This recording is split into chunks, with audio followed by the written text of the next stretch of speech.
What's up mga co-affiliate? Ang video ito ay para magbigay ng inspiration at pag-asa para magpatuloy po tayo mag-request ng mga free sample dahil tulad nyo rin po ako noon na nagsisimula, wala rin pong nag-a-approve sa akin, nadi-decline ako sa mga request ko. Nag-start tayo mag-TikTok affiliate since 2022 pa. Yun nga lang, hindi katulad nito na gumagawa talaga ako ng mga video content na ako mismo yung nagsasalita or di kaya direct selling mismo yung ginagawa ko. Yung dati kasi generate video lang talaga at saka hindi ko inintindi yung mga free sample na yan. Gawa ng meron akong regular job at meron pa akong iba't ibang side hustle, kaya yung pag-affiliate parang sideline lang siya na parang makabenta lang ganyan. Pero yung sasabihin mong tumanggap ng mga free sample, hindi ko talaga siya priority before kasi nga benta lang yung kailangan ko dahil nga pandagdag ng income, ganyan-ganyan. Pero nung nag-decide na tayong umuwi dito sa probinsya kasi kailangan kong bantayan yung nanay ko and kailangan kong kumita. Syempre kailangan namin kumain and at the same time meron akong binabayaran monthly sa bangko. Gawa ng nag-loan tayo at kailangan i-renovate yung bahay kasi nung umuwi ako, disaster tong bahay na to. Grabe, wasak na wasak talaga. So ngayon nakita nyo naman dito sa background ko na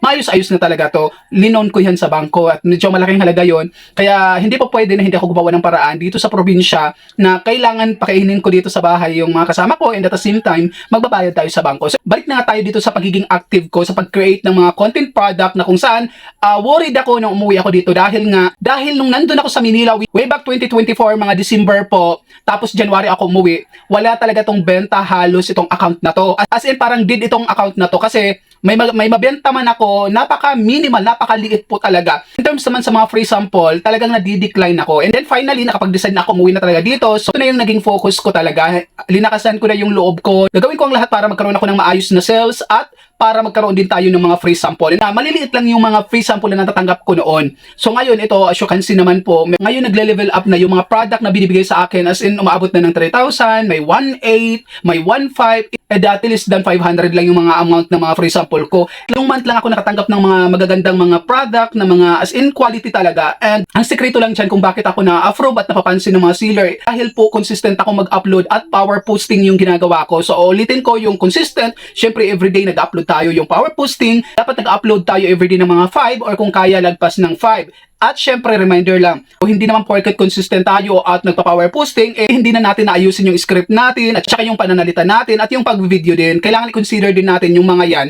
para at least makaagaw tayo ng attention ng mga seller or shop owners po. Sa next video, i-share ko sa inyo kung paano ako gumawa ng script. Ngayon na lang to na mayroon akong mas madaling way kung paano magkaroon ng script na talagang related dun sa product na hindi na ako magmamanual na ako talaga mag-research kung ano yung gamit itong product na to kasi mas nahihirapan ako before. Ngayon, medyo easy na lang. I-share ko yan sa inyo sa susunod na video kasi medyo mahaba na to. So, paki-follow na lang at paki-share itong video na to para marami tayong ma-inspired at patuloy lang po tayong mag-create ng quality content. Huwag tayong mapapagod kung sa ngayon wala pa tayong benta. Galing ako dyan. Kaya patuloy lang po. Laban lang tayo. Have a great day, everyone.